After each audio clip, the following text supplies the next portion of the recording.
Thank you.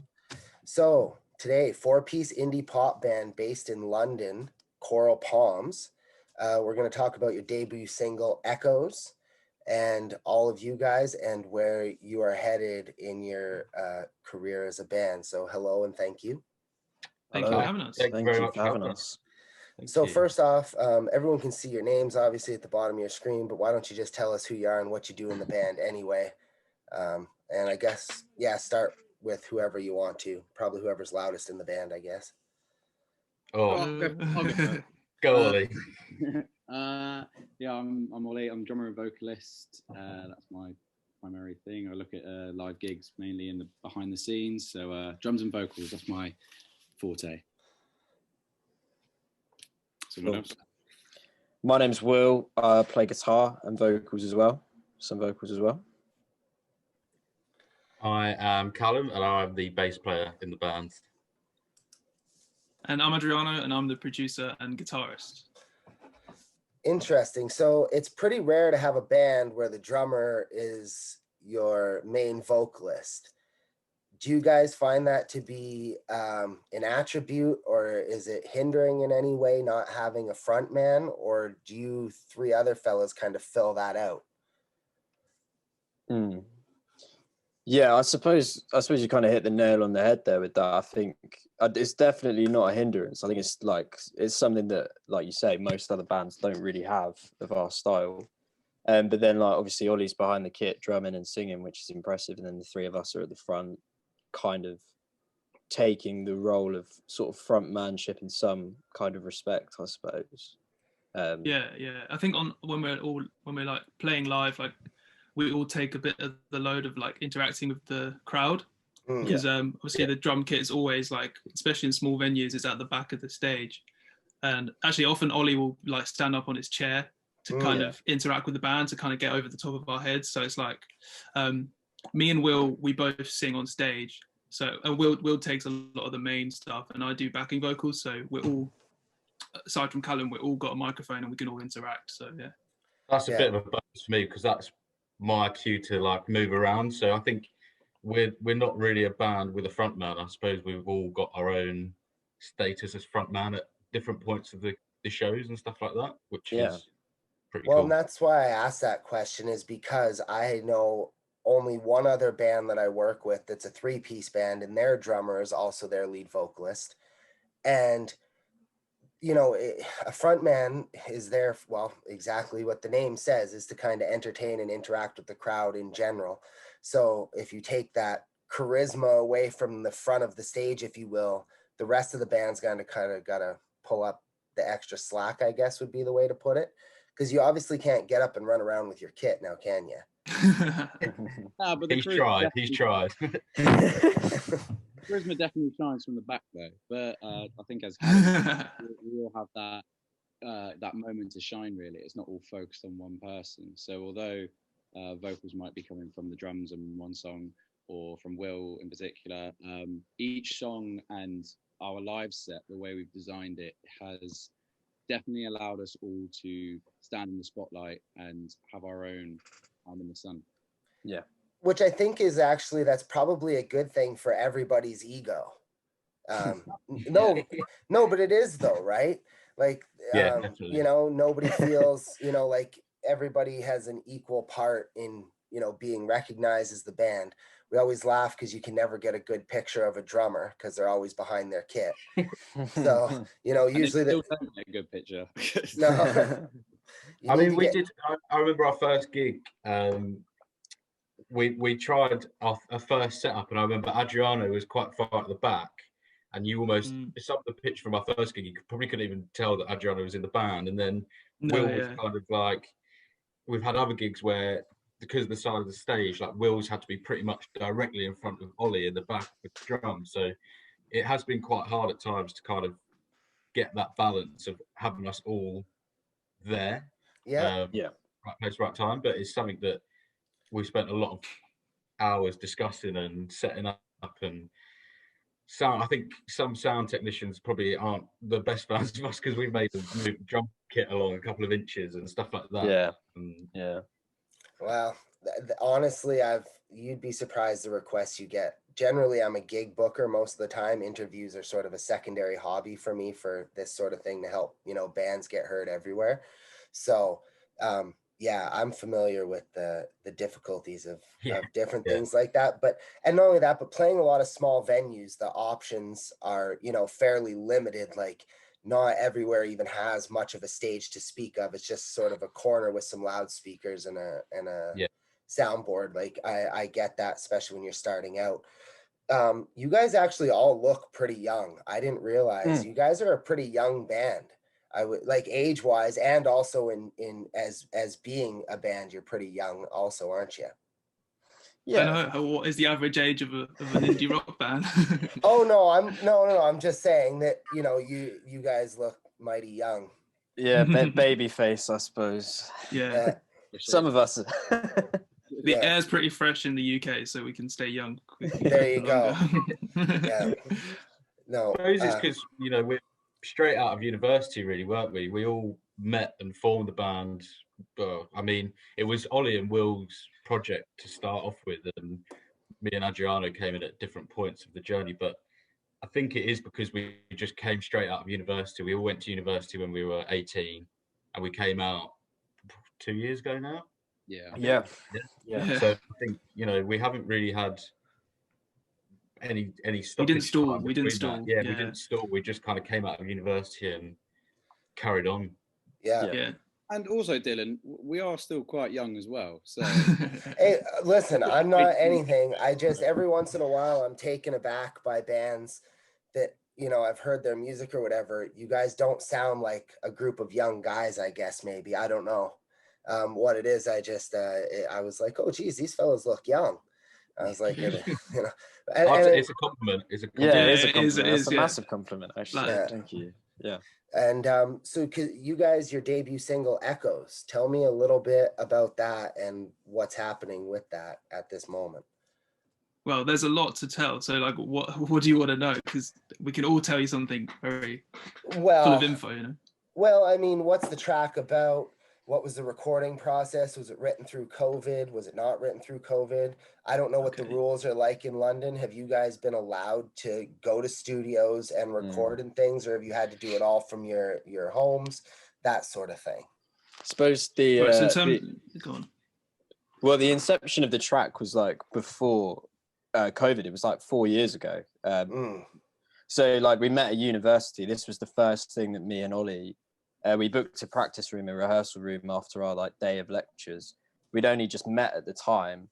And I suppose like you've got that feeling of like, will this just be another sort of like person I get into a practice room with? And it's like, okay, we're nice and polite about it, but then we just go home and go our separate ways. But no, it turned out not to be the case. So like the music was the first thing that we ever jammed, just guitar and bass, that riff that goes through the whole song. And then Ollie wrote the lyrics on top of that. And then obviously we took it to Ad's studio a few months later and started recording it. So yeah, that's the start of the journey.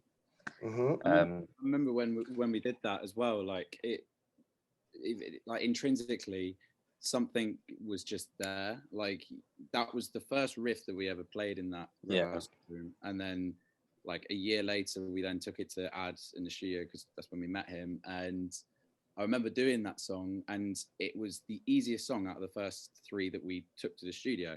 Like it just felt so right, so natural to both who me and Will are and what would eventually become the project Coral Palms. It's like it's got the stamp, the Coral Palms stamp. It was always going to be the first release, I think, wasn't it? Because it kind of epitomized everything that had grown from the journey, and that was like the starting point, and that was a significant song to, I mean, especially to Ollie and Will, who, you know, started the project together, and then growing it outwards, it was definitely the track we wanted to put out first. Yeah, definitely. Yeah, and in terms of lyrical content as well, like we were fresh out of being teens. I personally played in a pop punk band for years, so I still had that pent up angsty teenager inside of me, but and it was a nice way to let it all go, because that's really what the lyrics are about. It's that breakup song, but it inspires that self-love and that self-worth to not let that be a burden on who you are. It's to like break free from that. And yeah, it's a love song of our time, someone called it, but yeah, it's about self-love really, and powering through that. So yeah. So, and when I asked about that track, of course, Adriano said, look, we could say a million things about it, but I get it now. 4 years being your first, real track coming out as a band, it's going to be a passion project regardless of what it comes out to be. So, and it's been a long journey to the first track. Once you're 30, 40, 50 down the pipe, that one will still always be the first, I suppose. And it'll always have some of the most meaning because it's the first thing you all created.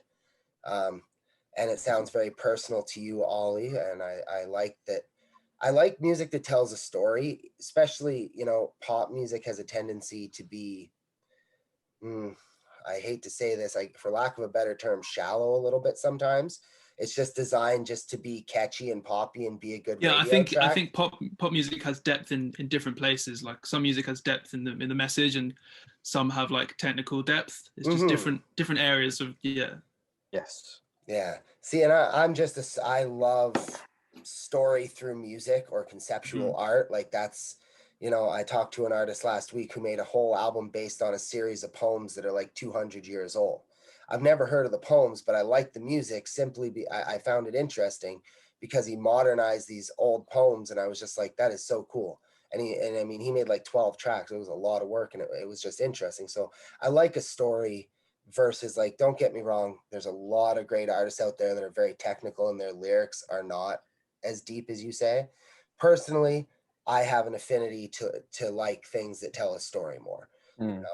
Particularly throughout the course, not just one track, but a whole album that tells a story from the start of the album, track by track to the end of the album. Not even necessarily in order, but the whole thing has a feeling or a concept behind everything that ties it together. And I've just always liked that. So I like that you have a track that's like that. COVID, hasn't that been a treat for everyone? Didn't even notice. So how did it affect you guys? I mean, again, you're a fairly young band, not just age-wise, but as far as releasing music and stuff. Did you have, were you gigging a lot, touring? Did it really grind to a halt anything you had on the go at the time? It's quite funny actually, because I think when COVID first came, we were actually almost ready to release Echoes, and there were talks of us actually putting it out a year ago. And at that point we were doing gigs and in the studio, in and out the studio. We were in practice rooms every week, rehearsing and whatever. And it kind of, the same as everybody, it just hit, and that was. But I think we did really well to kind of. The train kept going. It never stopped. We did everything we could to kind of facilitate not being able to see each other and not being able to be in the studio and do gigs and stuff like that. So and I think as you said, like as a young band, it like really opened up a lot of things about the band that we can like improve upon aside from the live stuff, because obviously like we haven't had a lot of time to develop like a really, I don't know, a routine of like being a band, especially in COVID time. So it's like it's opened up a lot of things that we can look at from a new perspective and like develop. I think it gave us a lot more time to be ready to actually put music out. Like I think we all agree, like when we were speaking about putting something out last year, everything felt really fresh. And I think obviously we're still young now, but I think mentally and obviously like physically as well, we're so much younger in the way we thought about things to how we are now. And COVID has kind of been a blessing. It's one of those things for me, I think like everything's supposed to happen for a reason. And I think for the growth of this band, we were supposed to have like that COVID time to reflect and then release after or towards the end of COVID for it to have the most impact and do the most justice for the project. Yeah. We were quite lucky as well, I suppose, because of the restrictions over here in England. Last summer, they got relaxed a bit, didn't they? Yeah. And we did, like, we spent a whole week. As soon as they relaxed, we went straight into the studio for a whole week working on new stuff. And, we shot a few music videos, and we have been quite lucky in a sense that we have had opportunities over the past year to still get together. But yeah, we've had a similar thing here in Canada intermittently this summer, late fall or early fall rather. We had about 8 weeks where things were, I don't want to say normal because that's not really real anymore, but semi-normal, even to the point where there were some bands gigging locally. Obviously no tours or international bands or anything like that, but we've had some relaxing. So what's next? Coral Palms, what do you guys want to do next? I mean, I know COVID's still a thing, obviously, and we're seeing some light, but touring and gigging, particularly international, is probably not on the radar. So what do you guys have on the agenda? Just gigs. I want to gig. I want to play more gigs. Yeah. We do definitely want to gig for sure as soon as we can. Like that's what we want to. Integral part of like our brand and like a selling point is that atmosphere when you're in that sweaty venue and you're crammed in with like mates and you've got pints in your hands and they're spilling everywhere. Like that's the vibe, like that memory that you take home. And it's interesting you're talking about COVID. Like we had like one of our best gigs literally 2 days before the UK lockdown, so it was the very last gig. It was a fundraising charity with my best mate, and like that, then what happened afterwards, it made us appreciate and value what we had more. I know for myself, definitely. It made me appreciate the live setting tenfold. Like, and I know that's something that we want to get back to doing. Yeah, definitely. Possible. Yeah. And that's why we're actually, we've got a little, we're trying to plan like a hometown tour because we're all from different towns around the UK. So we want to put on a few gigs in our town. And I think it is to like share our music with our friends and family back home, because we met in London in uni. And then we kind of, because of COVID, we've had to retreat back home, and we're like, let's bring what we've built to our people and like see how they receive it. And so that's something that we really, really want to do. Soon we're going to be shooting like a little video for some more music coming out. So like we've got a lot of stuff planned because we've had so much time to build a lot of content over this last year. So Well, there's go ahead, Will. Lots of music and videos and content to come. Definitely. 2 more singles coming out very soon, which we're really excited about. We're a constant vibe machine. Never stops. Well, and the way you were describing live shows, I would describe that as what I call a lifestyle band, where it's not only about selling your music, but you guys sell an experience, whether that's a party or whatever. We have bands like that here, and people turn out because they know it's going to be a bash. It's not like their music is good and all that stuff, but people turn out because it's going to be a party.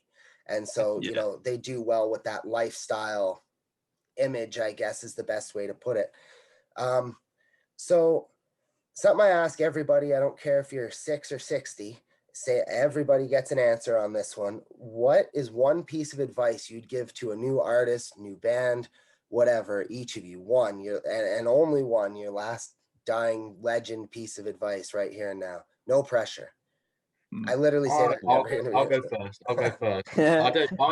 I don't want to sound like a bummer, but my thing would be probably stop and think for a minute, because I feel like it's quite easy to like rush everything and you've got this great song and go for it, just go. But actually what I've learned is that there's so much more to being in a band than just releasing a song and hoping that people like it.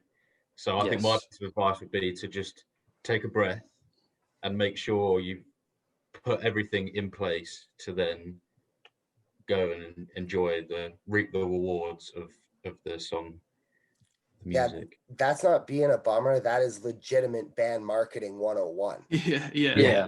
I manage some bands here in Canada, and like that, that's always a thing. It doesn't matter how good a track is. If you don't have any marketing or any plan behind it or any help, to get it to outlets, it's gonna flop every time.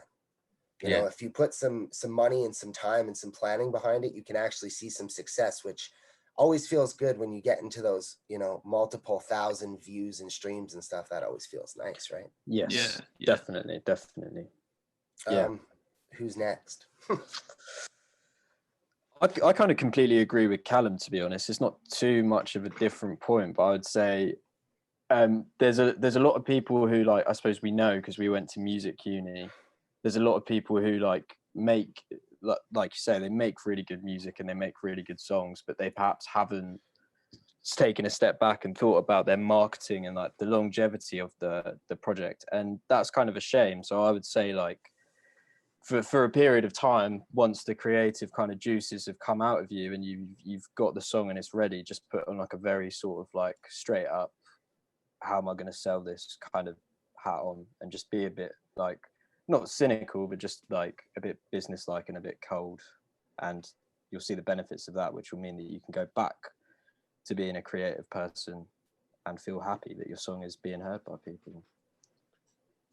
That's a really good description of that. I like that. Thanks. Yeah. I'd say be honest with yourself above anything, because people will see right through that. And it's a bit of a cliched answer, I know, but like it's that passion, it's that craftsmanship. Like when you look at a carpenter, he makes a table and a chair and it's incredible. And what you have, your set of skills, whether it be it vocals or drums or whatever, you just keep going with that, because if you stop, you've lost. You just got to keep going. Like take the example of the Michael Jordan NBA Finals where he had the flu. You know, someone's always going to be working and grafting to achieve their dream. So be honest with yourself and get your head down and keep going. Don't stop, because you never know what life is going to give you. Wonderful. Geez, you guys are articulate for your age. My word. Jesus. I think my thing would be like, always, in terms of artists, always work to your standards. Even if someone tells you it's good enough, if you're feeling like it could be better, then trust yourself. And if you settle for someone else's standards and you like release something, you're gonna feel bad about that. It's gonna come back and bite you, because if you know that you could give more, then always give 100%. Spoken like a true producer. Yeah. No, I think I think though that your guys' success will come from that you all seem very level-headed and have the plan that like it's better to slow down and release something you're proud of and that is put out properly to the right people to make it have value. Because in today's times, your resume as a band is your likes and your follows and your streams and your video watches and all that.